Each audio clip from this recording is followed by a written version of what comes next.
Okay. So I have to admit this is extremely awkward, lecturing to an empty room. So I have to imagine there's somebody on the other end actually listening to me at some point. Perhaps this is what YouTube stars have to go through at some point in their career. So what is the purpose of this course? So this is for 18100A.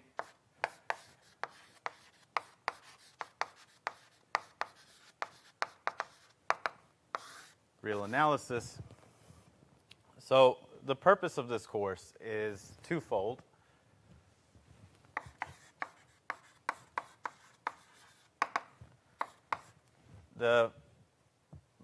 Really, I think the first primary purpose of this course is to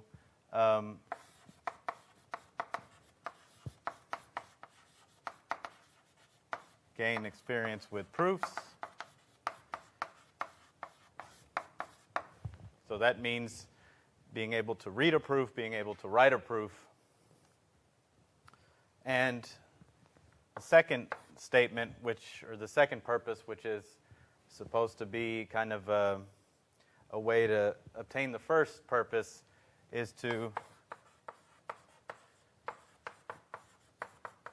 prove statements about the real numbers, functions, and limits.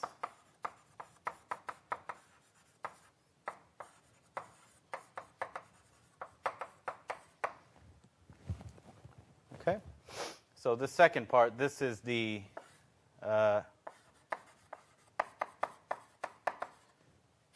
analysis part. Okay. So for the first few lectures, we're going to do what maybe to some will be kind of review. And for most of you, a lot of this material in the first few lectures will be review. But it's a nice way to ease into the material, and things will most definitely pick up after a few lectures. So the first set of objects we're going to define and try to prove some statements about are sets. So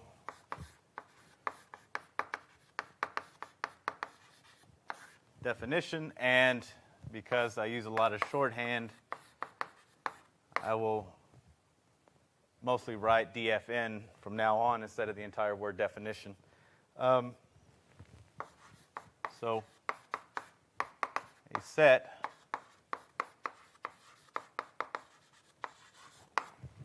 is a collection of objects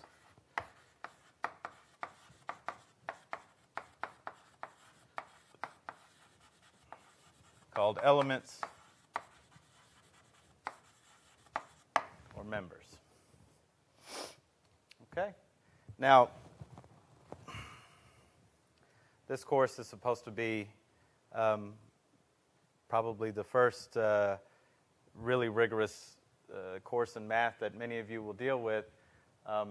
So essentially everything that we talk about will be rigorously and unambiguously defined, but we do have to start somewhere. And so maybe you think this word collection is a little ambiguous, and perhaps you should. But to actually build up set theory from the ground up would take us quite beyond the scope of this class and too far afield of the things that we want to do, or at least that what I want to do. Okay, so a set is just a collection of objects called elements or members. There is the simplest set to define. The empty set is a set with no elements, and we denote it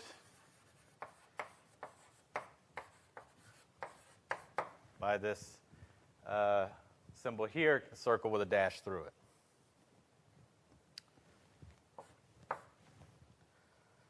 Okay, so with new math typically comes new notation, new symbols that you use. So let me introduce a few shorthand notations we'll use throughout the course. I mean, you know, quite honestly, this is a little bit of the fun of doing higher math. You get all these funny symbols. And a very accomplished mathematician at the University of Chicago one time said, you're really only interested in the math that has the symbols you like to write over and over again. So some notation, A, and this symbol, which looks like a ES, means A is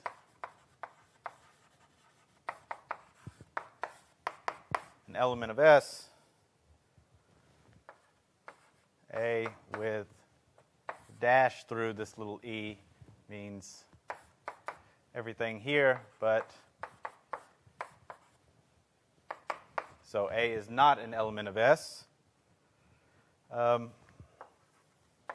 This upside down A means for all, is shorthand for all. Backwards E means there exists, and a couple of more. If you see an arrow like this, this means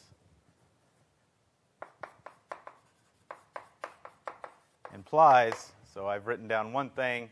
This implies the next statement. I'll put an arrow between them. And an arrow going both ways means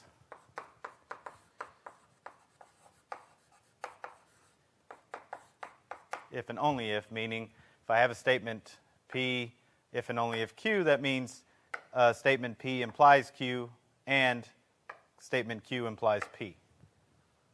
All right?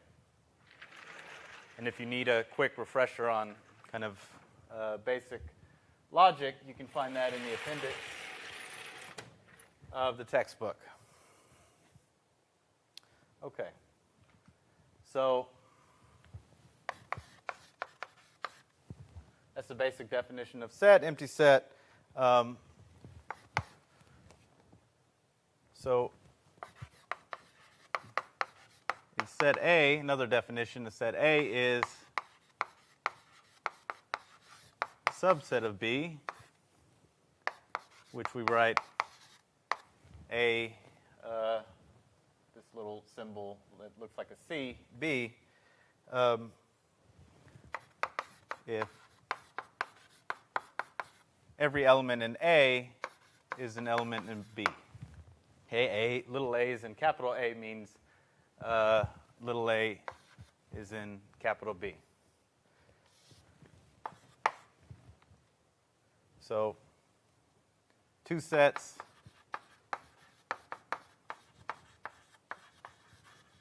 are equal, and we write A equals B if A is a subset of B and B is a subset of A.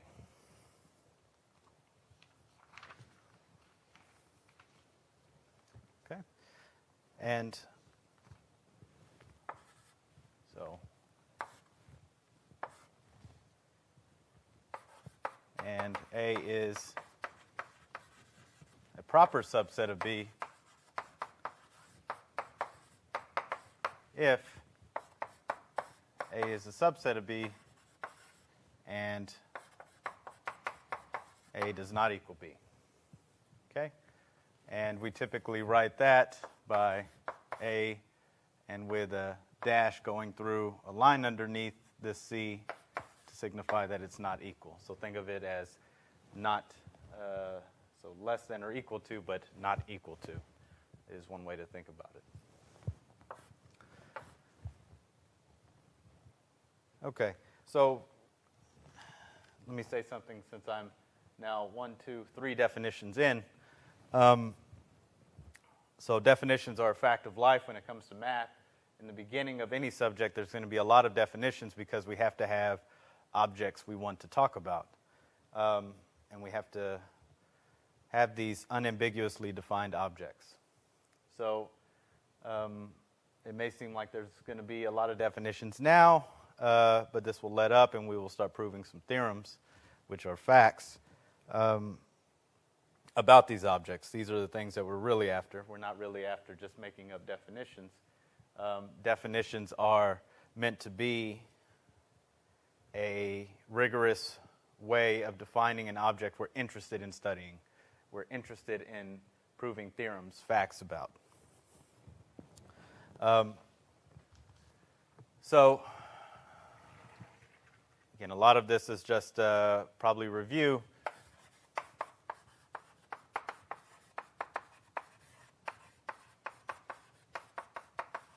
When we describe sets, we will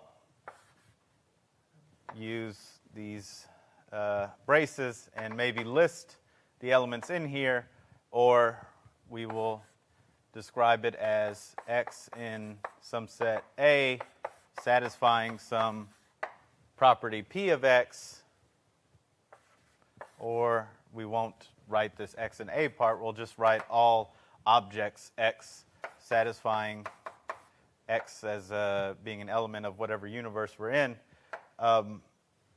that satisfy property P of X. Okay? So, again, this you should read this as all X satisfying property P of X. So, the basic examples,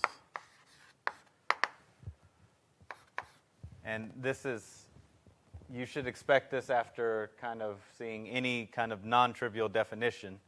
If you were here, I would ask you to call me out, so I'll have to police myself. But after every kind of semi-interesting definition, you should see examples. Okay? This is how you actually learn about these things. Or at least digest what these things are. So we have the natural numbers, which everyone's familiar with since they started to count. 1, 2, 3, 4, and so on. We have the integers, which is 0, 1, minus 1, 2, minus 2. So all the natural numbers along with their additive inverses, along with the 0 element, an additive identity. We have the rational numbers. So this is written as m over n, such that m and n are integers and n does not equal to 0. And we have R, the real numbers, which I, as of right now, cannot actually write down what they are in terms of set building notation. In fact, this will be our first goal of the course, is to give a proper description or definition of what R actually is. But you can think of this as, so as you did in calculus, as Q along with, so rationals and irrationals, like pi 2 and these things. So this is fine to think about for now.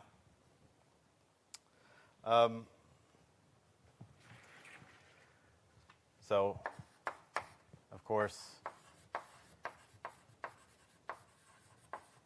I didn't have to use these. I could have, maybe I'm interested in odd numbers.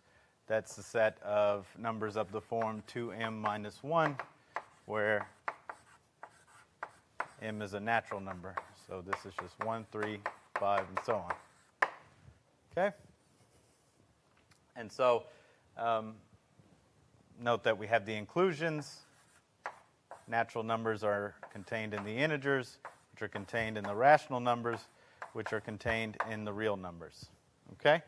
And, you know, if you kind of look at the history of why these things were thought up in the first place, I mean, they were thought up to solve, you know, kind of polynomial equations that you couldn't solve in the number system before. Integers were created because I could not solve the equation x plus 1 equals 0 in the natural numbers. Rationals were thought of because I could not solve the equation 2x plus 1 equals 0 in the integers.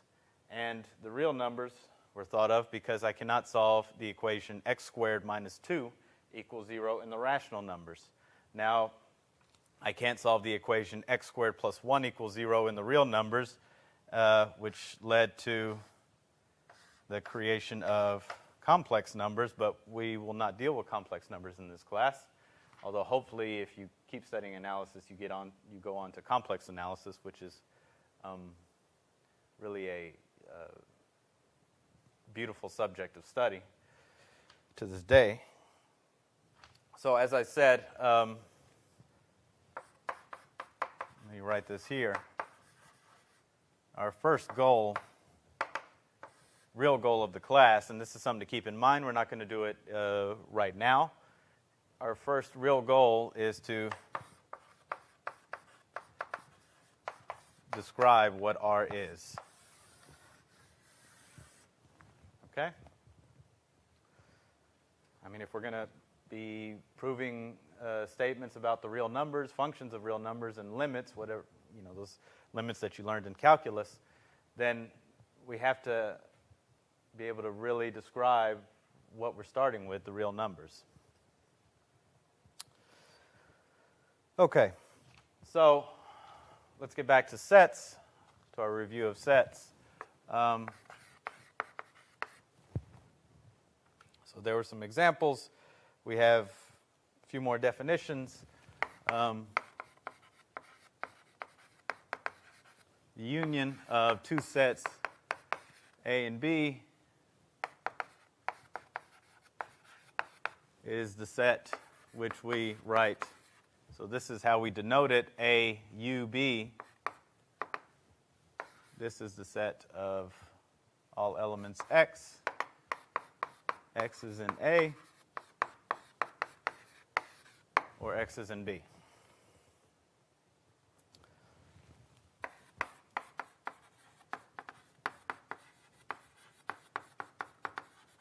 The intersection of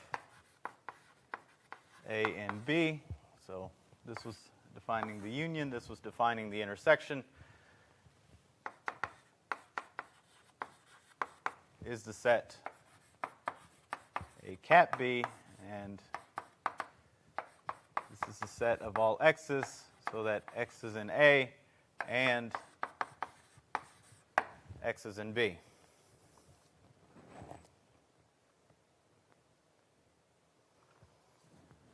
So the union is take all the things from A, take all the things from B, and put them together in one big basket. The intersection is just take the things that A and B have in common. The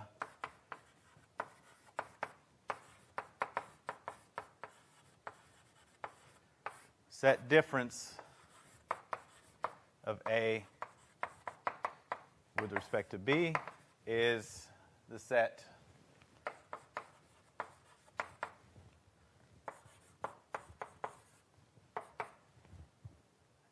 A backslash B. This is the set of all elements in A such that X is not in B.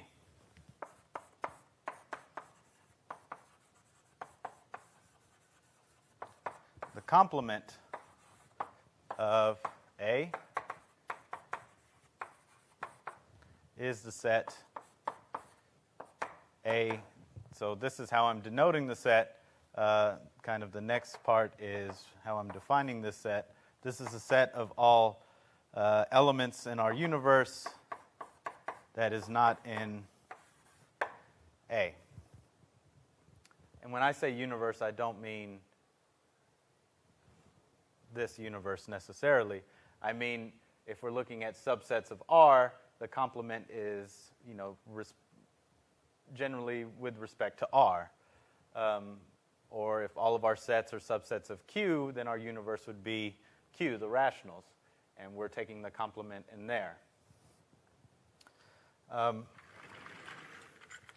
Two sets are disjoint.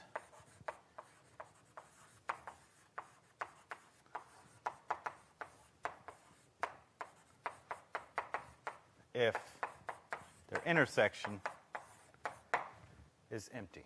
Okay? So it took me quite a long time to figure out this complement has an E in the middle as opposed to an I, as in the complement you would give a friend. I had to do a lot of spell checking in my thesis when my advisor pointed that out. So this is just something to keep in mind. This complement has an E in the middle of it. Okay, so let me just kind of draw a quick picture. So this blob over here is A. This is a set B. This is a set C. In fact, let's make this a little more. Okay, let's keep C there.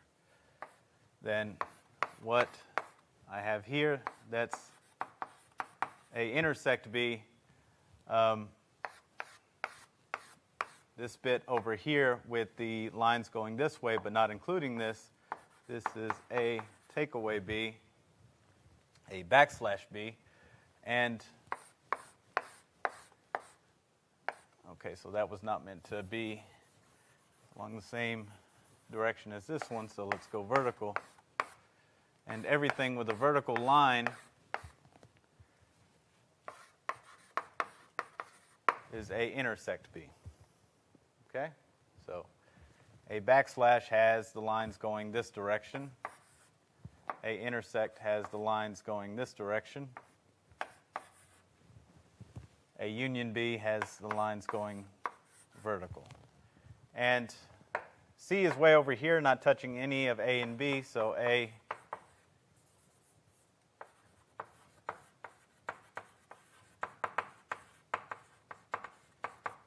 and C are disjoint,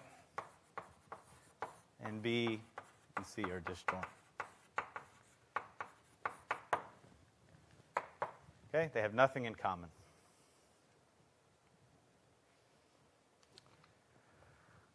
Okay, so this is a lot of definitions.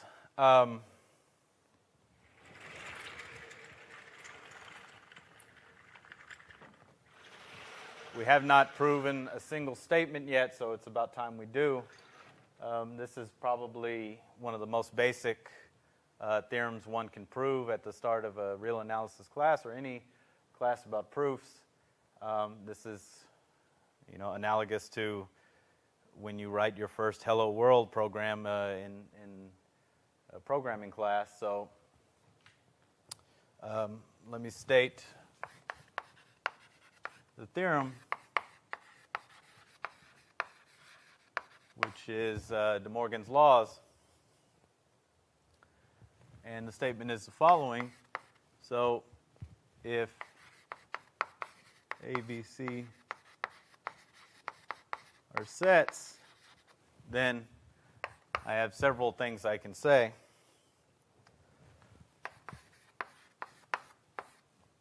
The union of B and C taking their complement, this is the intersection of the complements. So the complement of the union is the intersection of the complements. If I take their intersection and take the complement, this is the union of the complements. So the complement of the intersection is the union of the complements. Now, these are complements, meaning I am, in some sense, taking a set difference with respect to the entire universe, but I can make these things relative to some set A. So A take away B union C, this is the same as A take away B intersect A take away C. Really, again, this is, you should think of this as a special case of one. Or at least if you were to write the proof, I'm not going to because it's all going to be contained in the first two, then you would see it's really just the proof of this guy. A take away B intersect C equals A take away B union A take away C. Okay? So, again, for a quick refresher about logic, I would look at the appendix of the textbook. In general, so let me make a few remarks before we move on to the proof about typically how this is going to look. So this is some remarks.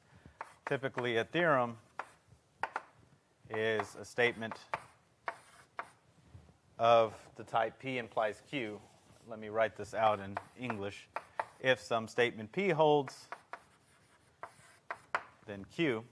For us, it's if I have any three sets, then I have these equalities between these operations of sets.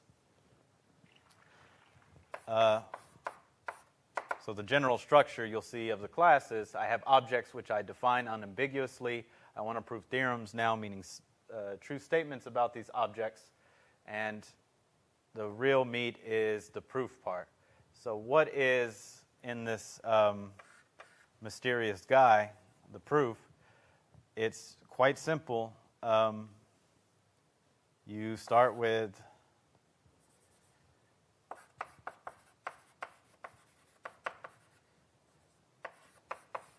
you assume P, meaning what you're given, the hypotheses, or the hypothesis, P, and I'm going to put dots here through logic and most definitely, most of the time, some calculations, you arrive at Q is true. And most proofs are ended with this little box here. Okay? So, most proofs have this structure. I take my hypotheses, and these hypotheses mean something in terms of the definitions I have given. And now I need to use these unambiguous definitions along with logic and maybe some calculations to conclude that statement Q is true. That is the essence of a proof. That is all there is to it. Now, that doesn't mean it's a simple thing to learn how to do. That's the point of this course. But distilled down, that's what a proof is. Okay? And Q, so I said P usually means something in terms of the definitions we have, but also Q will usually mean something in the definitions that we've given. And so our job is to verify Q. So let's go with proving this theorem. And in fact, I'm only going to prove property 1. Property 2, 3, and 4, I'll likely put on the homework. So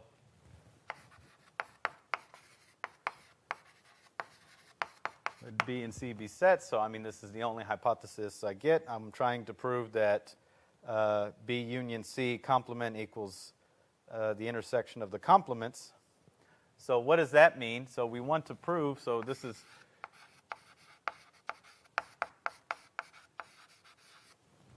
it's quite helpful, especially when you're first starting to do proofs, to write down what you're actually trying to prove.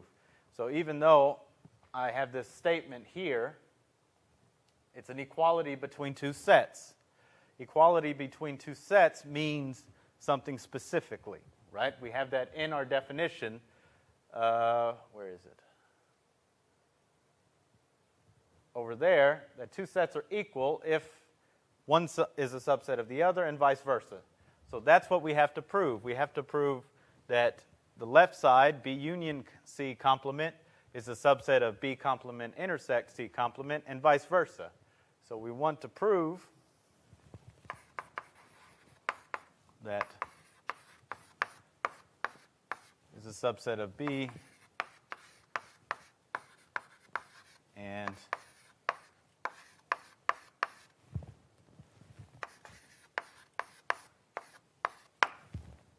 okay. So That's what the equality means. That's what we have to prove. We have to prove those two statements now. Okay, and that's as distilled down as far as we can go. So let's prove this. Now we'll prove this using, again, logic and what these things actually are. So let's prove this first statement here. So I have to show that every element in this set is an element of this set. So I'll even write this down as WTS. That means want to show. This is the first thing we'll show. As we go on, I'm not going to write as much as I'm doing right now, but this is the first theorem and proof you're seeing, so I should write down quite a bit. So the first thing we want to show is we have this inclusion.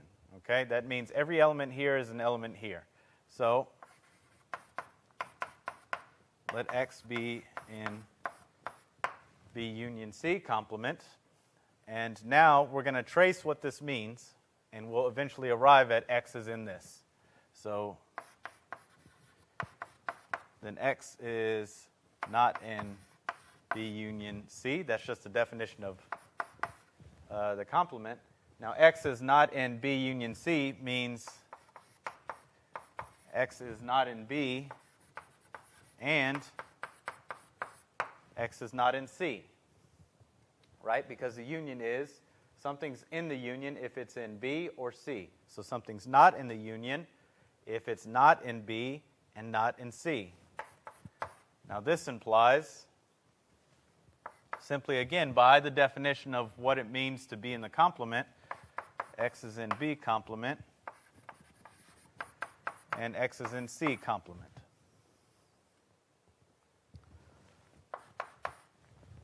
But this, again, is simply the definition of X being in B complement intersect C complement. Okay? So you see, we started off with an element in this guy, and we showed that it's also an element of the right-hand side. So thus, B union C complement is contained in B complement intersect C complement. Now we want to do this other inclusion here.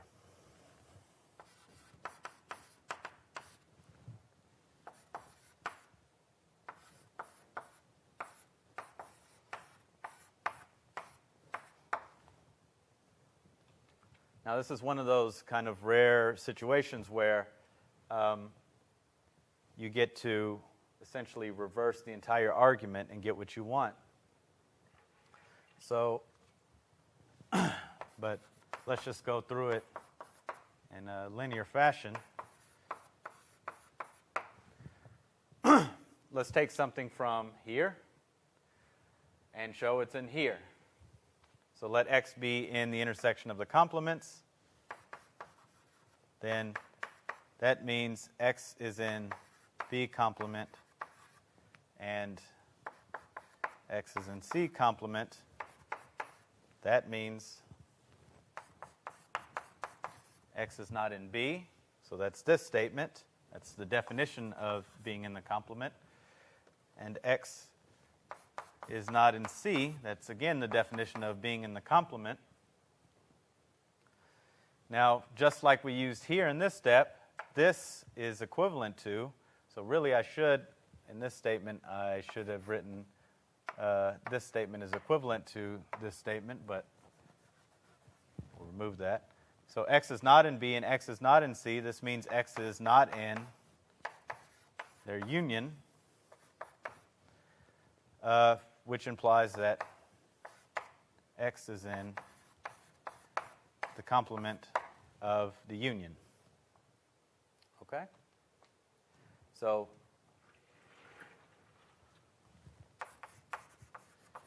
thus, we've proven is a subset of B. And since we've shown both sets are a subset of each other, that means by the definition of two sets being equal, They are equal.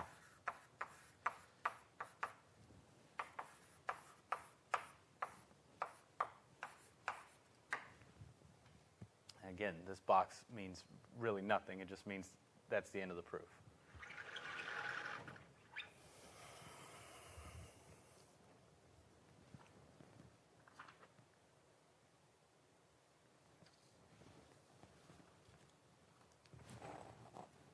All right.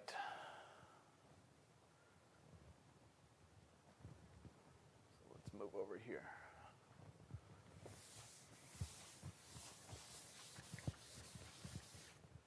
This is terrible.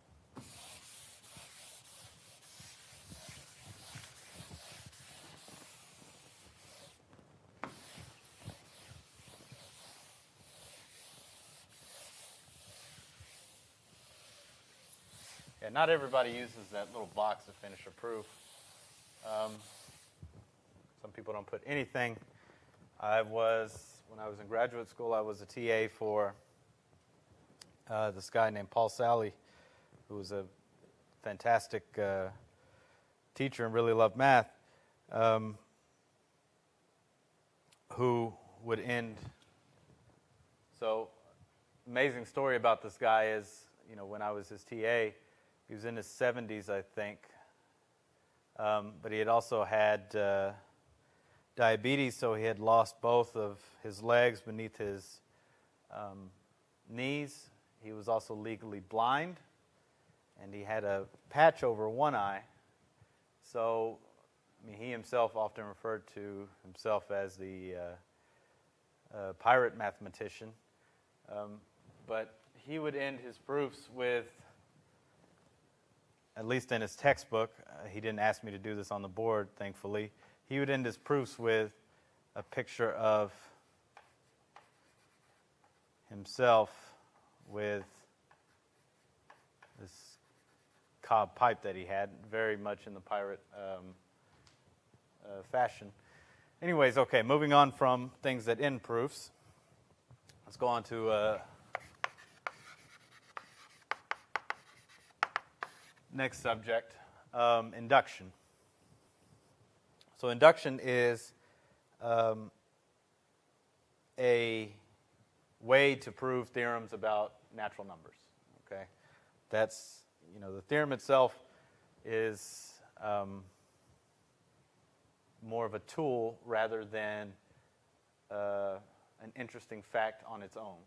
Okay, so let me state the theorem, and then we'll go over a couple of examples on how to use induction. So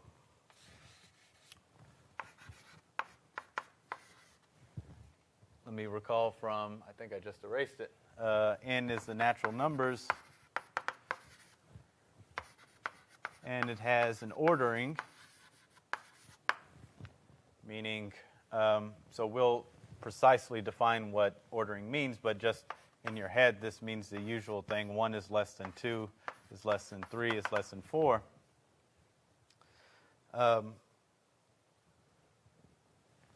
So a property of the natural numbers, which we'll take as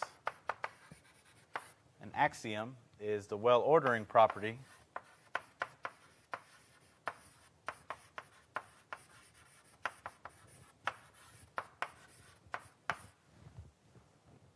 So an axiom is not something you prove.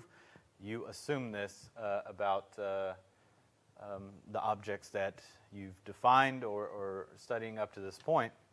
And so the statement is, if I take a subset of natural numbers,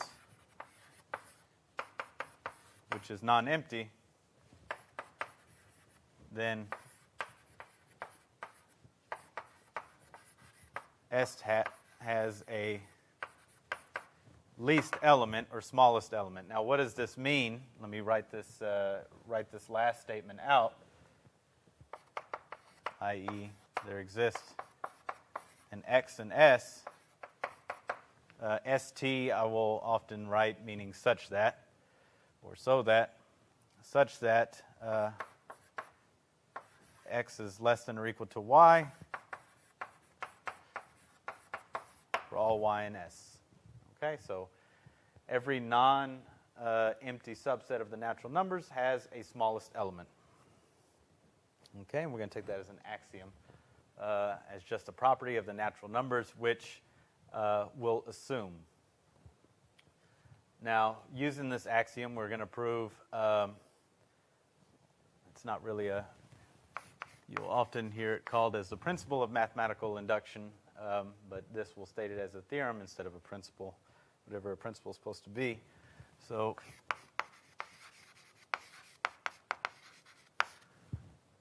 induction. So, this is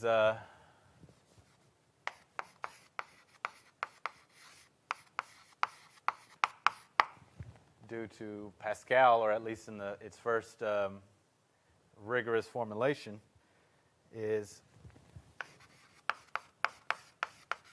let Pn be a statement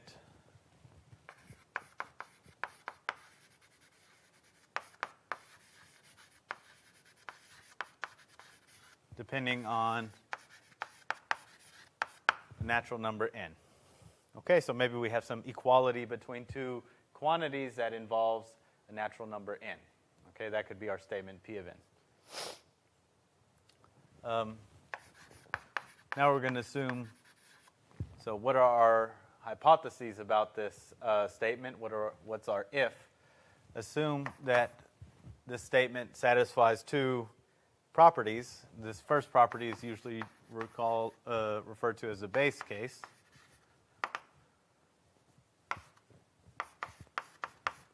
That is that P of 1 is true. And the second property is called the inductive step.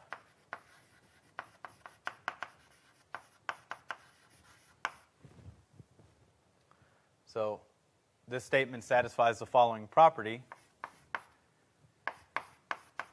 that if you assume P of m is true,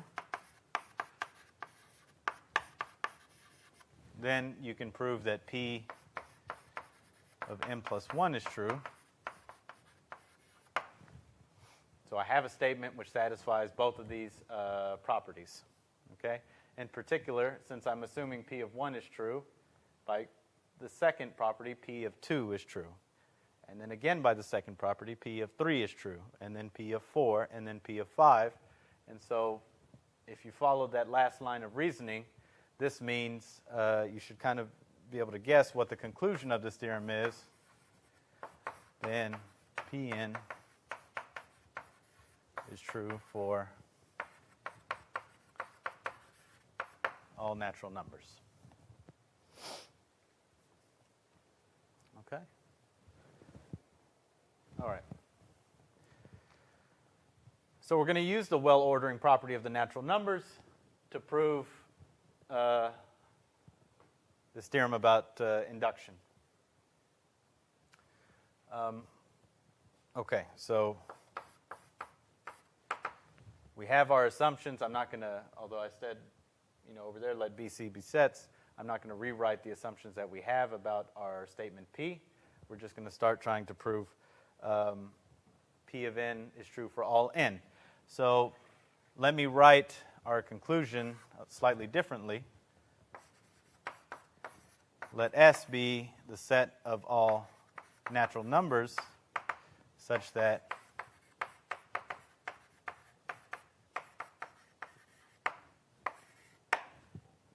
P of n is not true.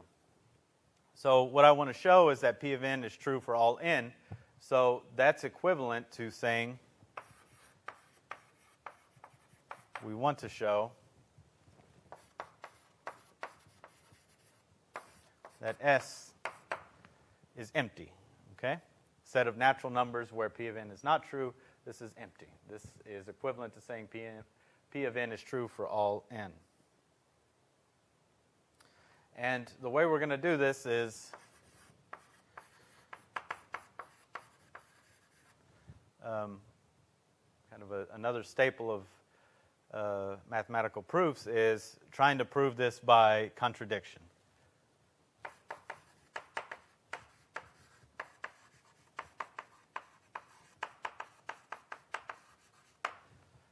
Okay? So, what does that mean? Let me make a few comments about what that means, proof by contradiction.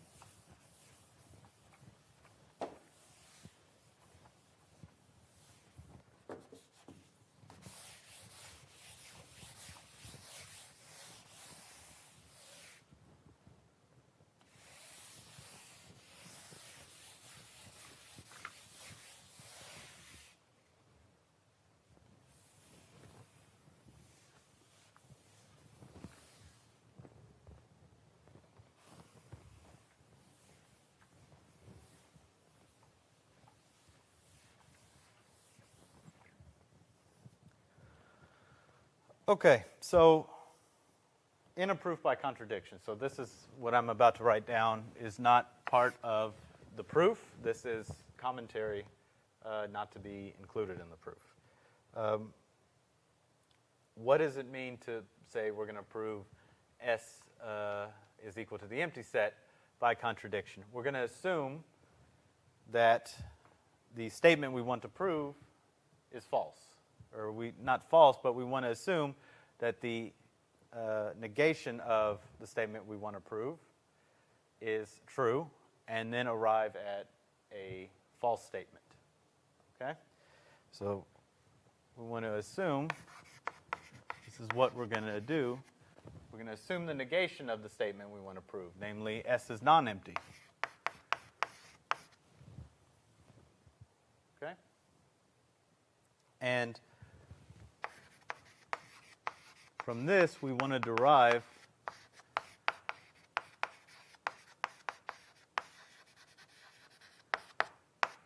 a false statement. Okay?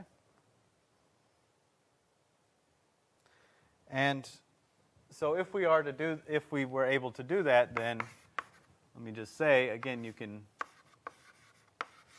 check in the appendix, or you can just believe me that the rules of logic then say that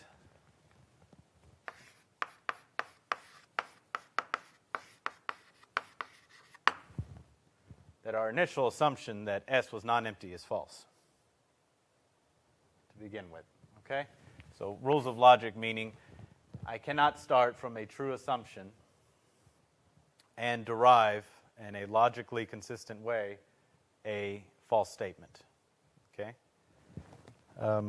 That is, if we believe that the rules of logic we're using are consistent, which that's a little bit hairy to talk about, but for our purposes of our class,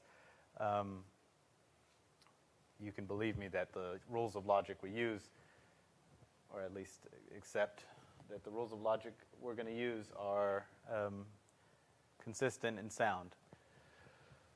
Okay, so back to the proof at hand. We have this set of natural numbers where the statement is not true. We want to show it is empty. We're going to do it by contradiction, meaning we're going to assume the negation of the statement we want to prove, namely S is non-empty, and we're going to derive a false statement from that assumption. Okay? And by the rules of logic, that means that our initial assumption that S is non-empty is in fact false. Okay? All right. So towards a contradiction, suppose that S is non-empty. Okay? Now we're going to use the well-ordering property of the natural numbers by the well-ordering property of the natural numbers. S has a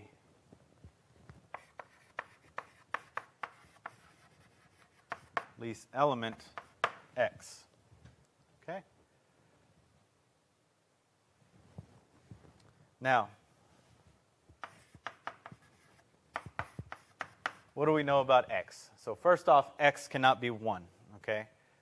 S is a set where this property does not hold. X cannot be 1 because, let me again rewrite that this fact that S is the least element let me just reiterate that S has the least element in the set.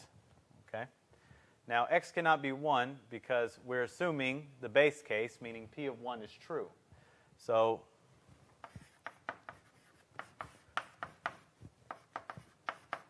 since P of 1 is true, that means 1 is not in S, which means X is not 1.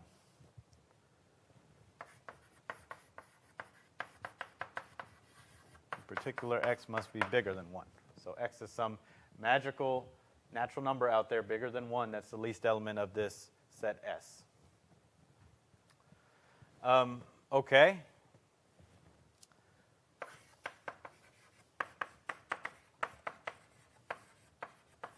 Since X is the least element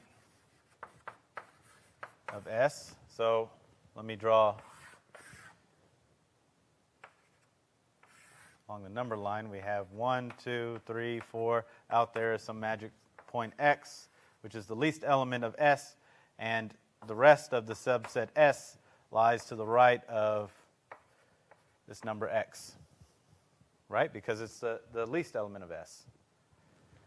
And therefore, X minus 1 cannot be in S.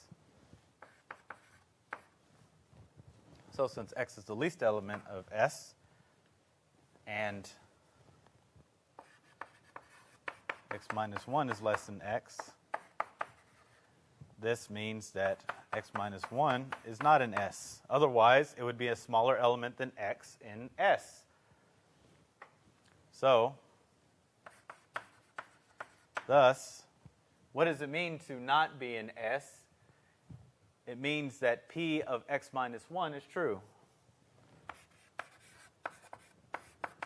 By the definition of S, this means P of X minus 1 is true. Okay? But by the second property we're assuming about our statement P, this means that the next guy in line, X minus 1 plus 1, is true, which is just X. Which means that X is not in S. Okay? So from the assumption, so let me just recap. From the assumption that S is non-empty, we've derived two facts. One, X has the least element in S, and that element is also not in S.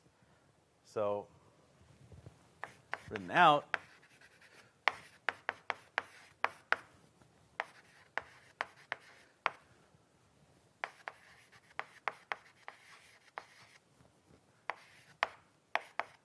we've concluded there exists a natural number which is both in S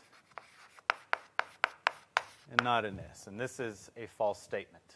You cannot have an object, a member, that's both in the set and not in the set. Okay?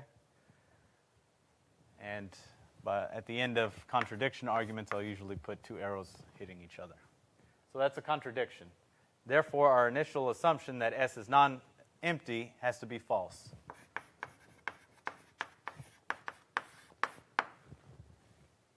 And therefore, S is the empty set. Okay? So I encourage you to kind of go through that proof a little slowly, because maybe you got turned around by taking the complements or the general scheme of how a proof by contradiction works. But don't spend too much time on it, because, as I've said, this theorem itself and its proof are not the thing we're really interested in, or at least it's not the most interesting. It's more of a tool that we'll use to prove more interesting statements. Okay, so how do we actually use this theorem, induction, to prove other statements? So I guess I should include this here. You know, this falls under the umbrella of logic, meaning we're going to use previous statements we've proven to prove new statements. But anyway, so how do we use induction in practice?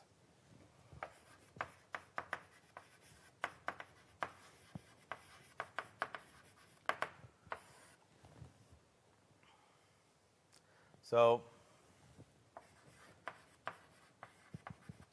if we want to prove some statement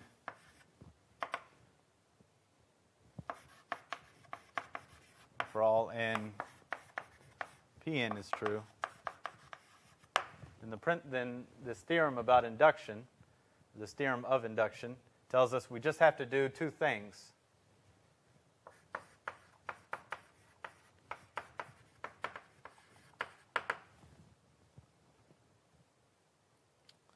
Okay? We have to prove the base case, and this is usually easy. Okay, you just stick the number 1 into the statement that you want to prove, and that's the end of the story.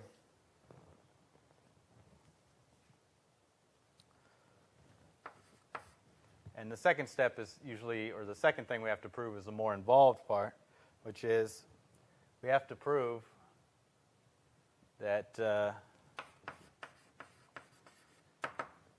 statement that if Pm is true,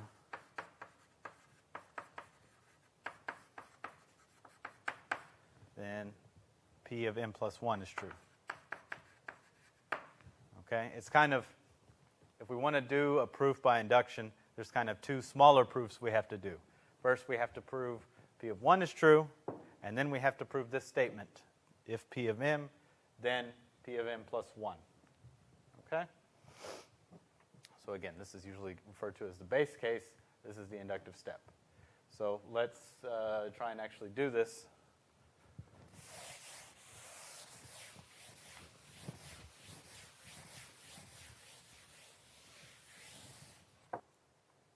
All right, so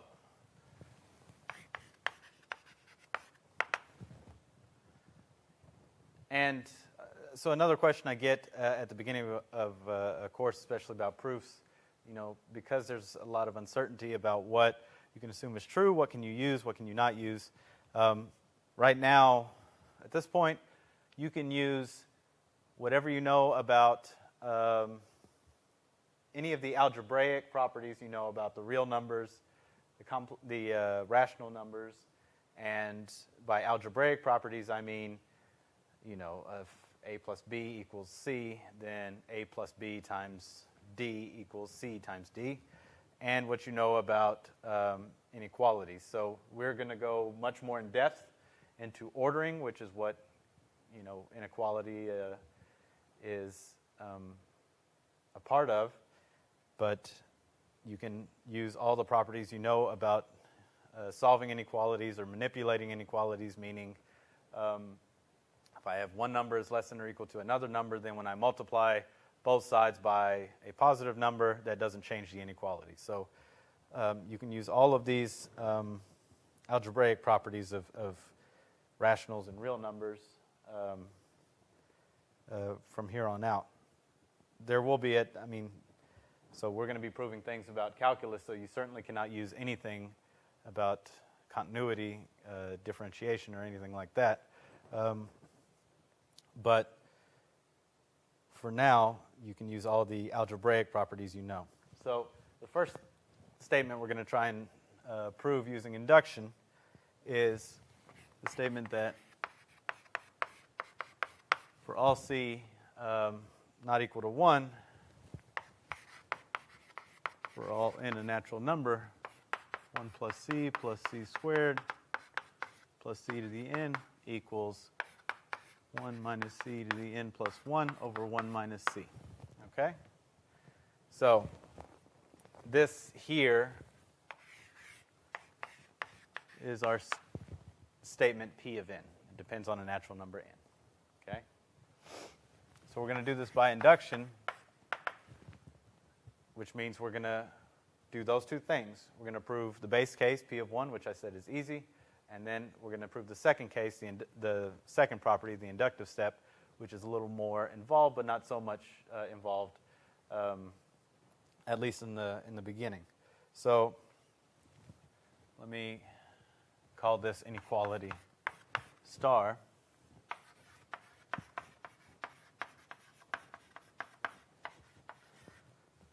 We're going to prove star by induction. So first, we will do the base case.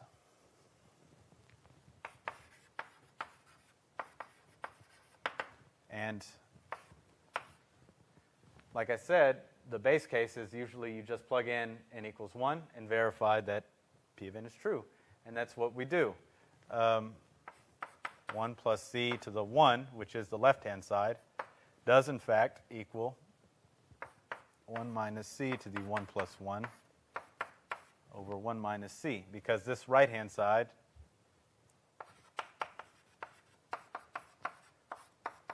(1 minus c squared) is 1 minus c times 1 plus c. The 1 minus c's cancel. And so the base case is proven. All right?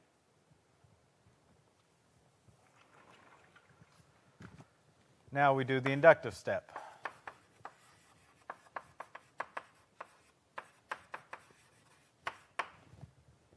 Okay? So we're going to assume that star holds for n equals m. So we're going to assume P of m. So assume that 1 plus c plus c to the m equals 1 minus c over 1 minus c. Okay? Now we want to show, again, let's write out what we want to do. What's our plan? I want to prove that this equality, that this line star holds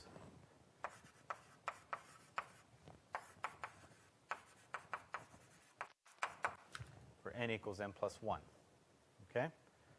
So, again, this is what I wrote here. This is basically star for n equals n. Okay? And let me call this second equality 2 star. So this is my assumption for m, n equals m. Okay. So let's take the left side for n equals n plus 1 and see if we cannot massage it to get the right-hand side the right-hand side for n equals n plus 1. So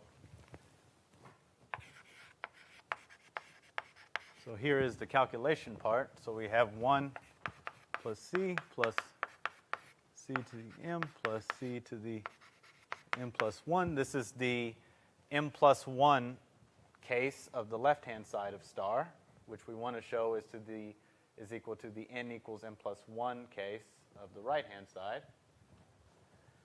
Now, this is equal to, now we already know what this is equal to by our assumption. This is by the second star there, which is what we're assuming is true. This is equal to 1 minus c n plus 1 over 1 minus c plus cm plus 1. And so now we just do a little bit of algebra. This is equal to 1 over 1 minus c m plus 1 plus c m plus 1 minus c m plus 2 over 1 minus c. Those cancel, and I'm left with 1 minus c to the m plus 2, and I'll write it just so that you can see this is really the m plus 1 case. All right?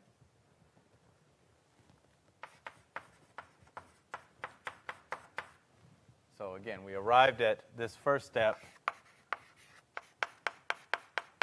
by our assumption, this second starred equation. Okay? So, thus star holds for n equals n plus 1. So by induction, or really I should say the theorem of induction that we proved, our equality between those two objects or two expressions is valid for all n.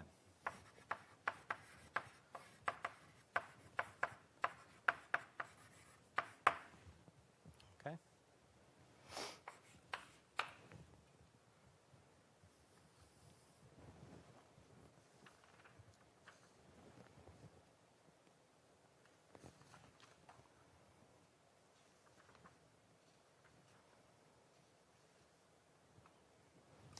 Okay.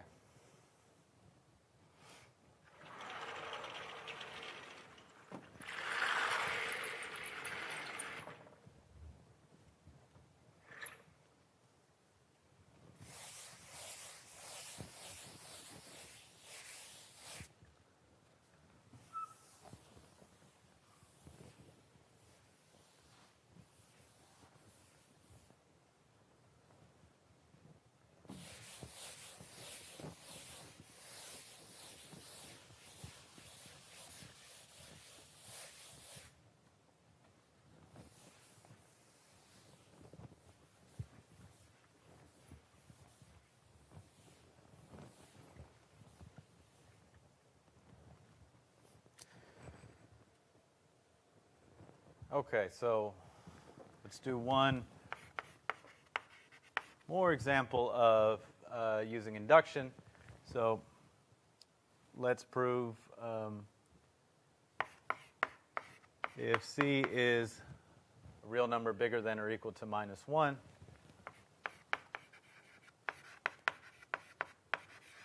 then for all n natural number, 1 plus C to the n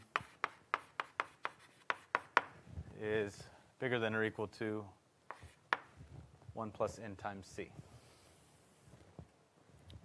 Okay? All right, so we're going to do this by induction again.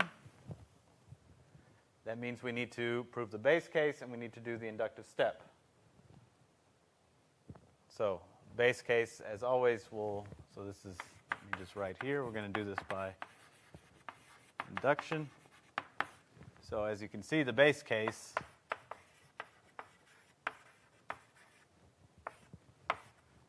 is, again, n equals 1 is clear just by looking at it.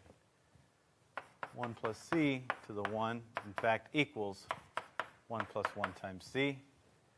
So it's certainly bigger than or equal to 1 plus n times C. So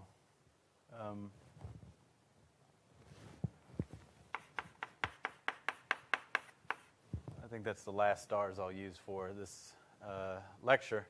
So our statement, our inequality star, star, star, holds for n equals 1. All right, so that's our base case. Now we're going to assume that this inequality holds for n equals m and try to prove that it holds for n equals m plus 1.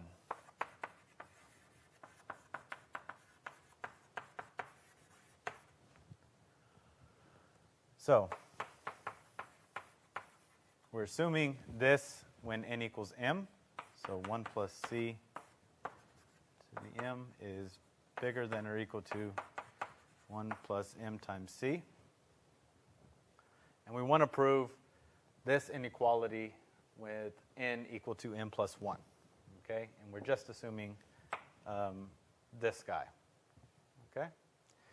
So I want to get the statement for n equals m plus 1.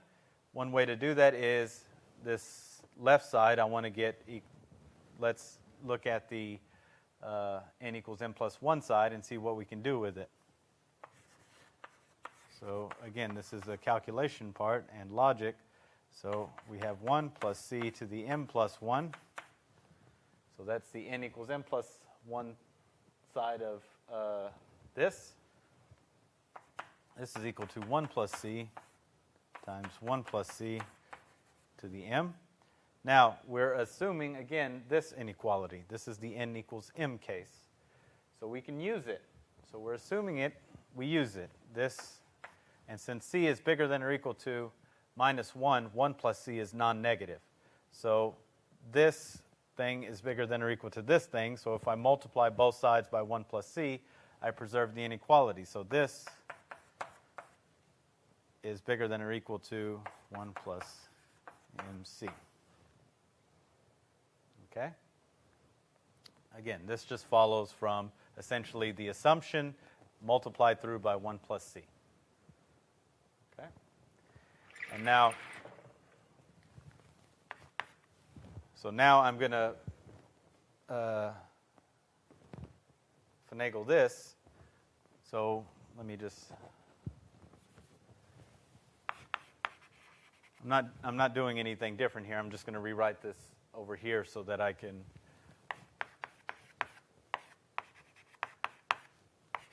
have a chain of inequalities. So I have 1 plus c to the n plus 1 is greater than or equal to 1 plus c, 1 plus mc. All right, so now this is bigger than or equal to this. And this here, so when I write an equal, I do not mean that this left side is now equal to what I'm about to write here. That means the previous thing on here is equal to what I'm about to write here. Okay? This is a typical fashion in writing down inequalities, or I guess practice. So this is equal to 1. So just doing the algebra, m plus 1 times c plus m times c squared. Okay? Now this part is exactly the n equals m plus 1 side of this. And I have a little room to give because now this is plus something that's non-negative.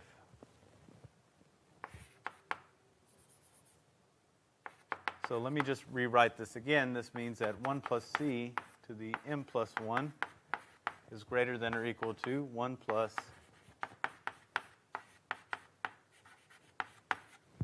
So again, I'm kind of writing a lot here. I will stop writing as much as the course goes on. But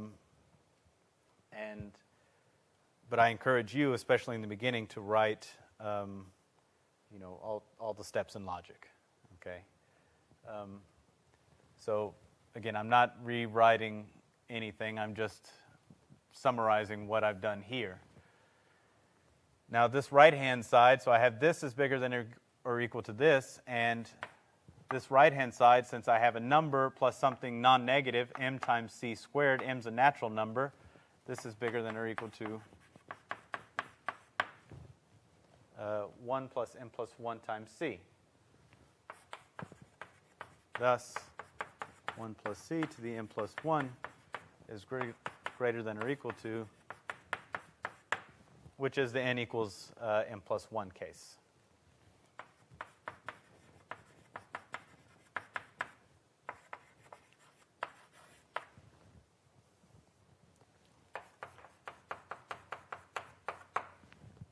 So by induction,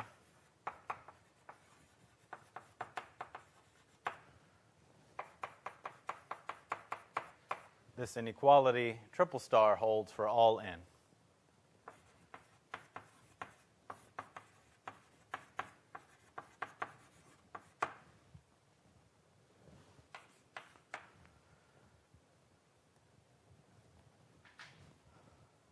All right.